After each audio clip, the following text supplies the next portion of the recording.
iRock Radio, the world headquarters of rock. It is Caroli and Stephen Wayne hanging out in Studio 64 with our special guest, Wilson. Yeah. Yes. Yes. Welcome to Connecticut. Have you ever been to Connecticut before? Yes. Why? To smell the roses.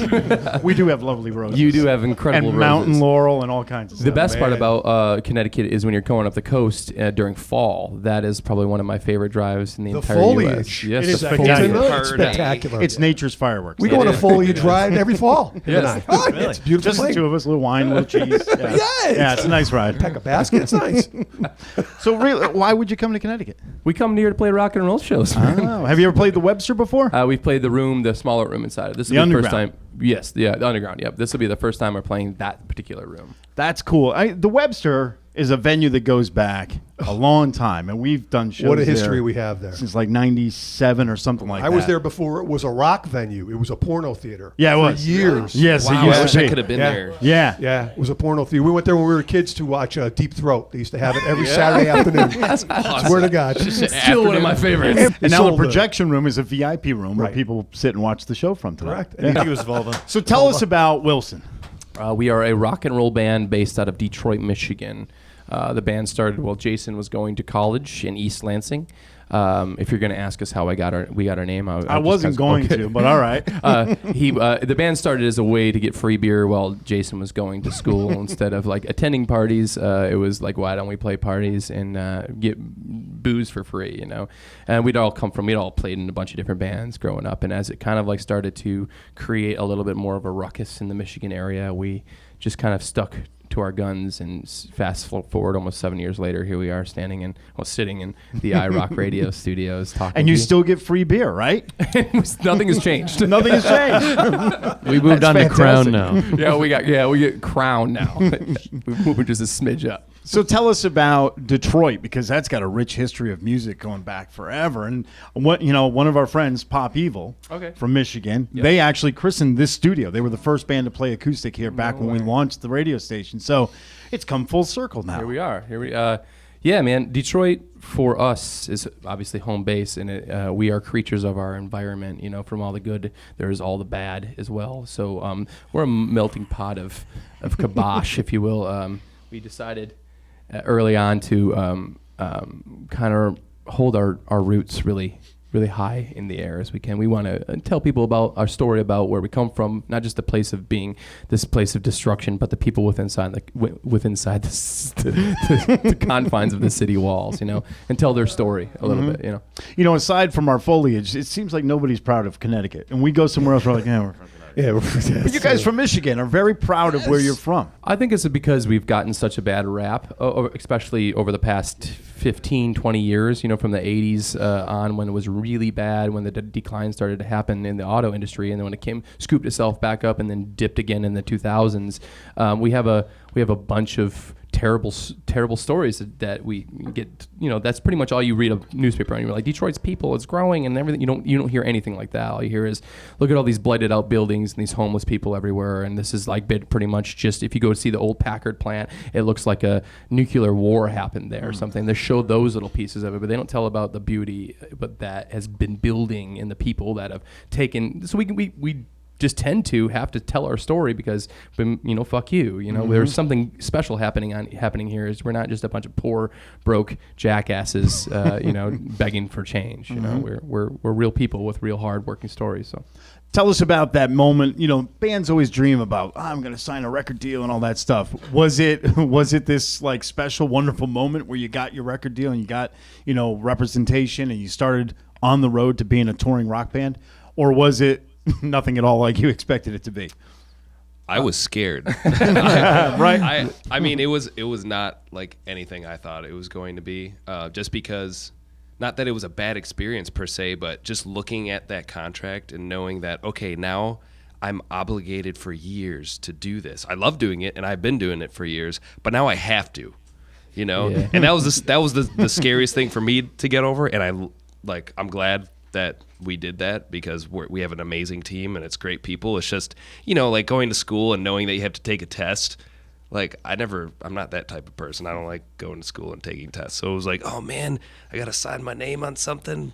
But that was the biggest hurdle for me, personally. I think it's a trust thing too, like no one has ever told the band no, and none of us have been in positions throughout the years and years of playing music and touring, because this isn't the first time that we've ever been touring or anything like that. But it was like no one said it gave us like a thumbs down on any idea before. So like figuring out those sort of things was a complete, and again, where we come from, like, like you're not supposed to trust anybody, Right. So like, it's you learn a lot, and it's not like we're kids anymore, like, 18-year-old kids being like, we just want to be in a signed band.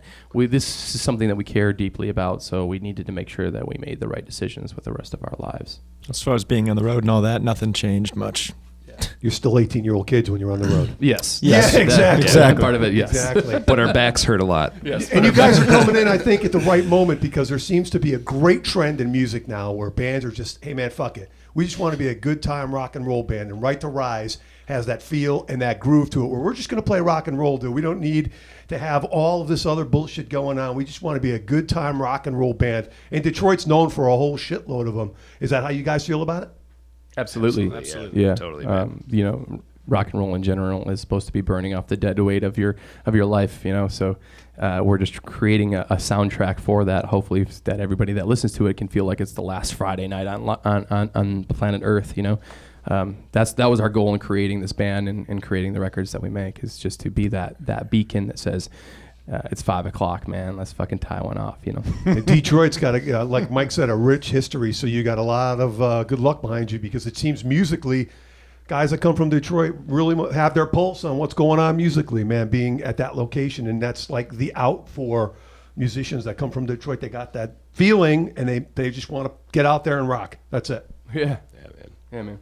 We've been playing Right to Rise here at iRock Radio for a while now, and what grabs me about the song is it sounds like it was recorded live. Did you do it in an old school way where you just went in there and recorded as a band, or how did you capture that?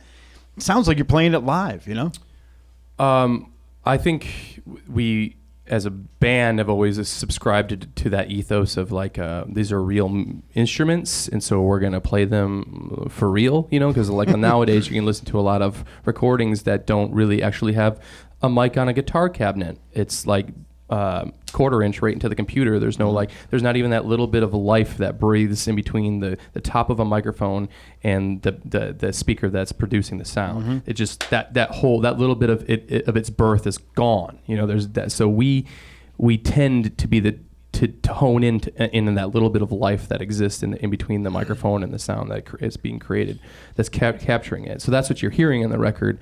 We didn't record it live. We recorded it piece by piece for the most part, but we wrote a lot of the music together in a room, which I think you can kind of feel that for sure in the record. And also all the effects that are on the guitars or the bass guitar are actual analog pedals.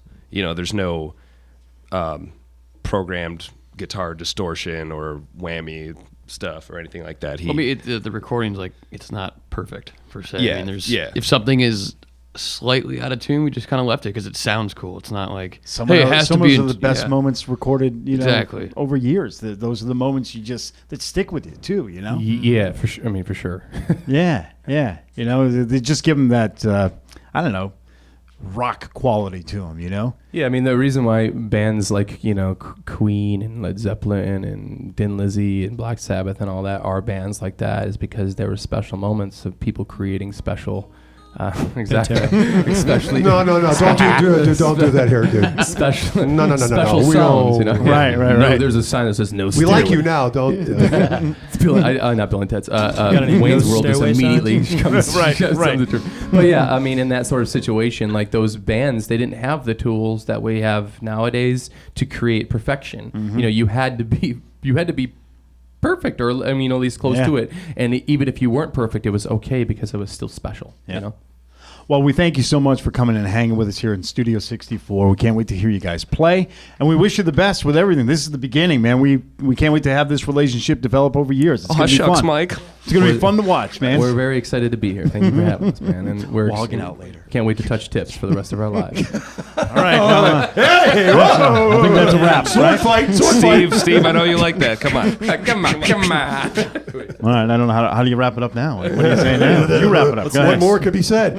Here, live from Studio 64, is Wilson. How we doing, on ladies? iRock Radio, the world headquarters of rock. Hey, it's Wilson, and you're listening to iRock Radio, the world's headquarters of rock. Yeah! Do you want to rock this?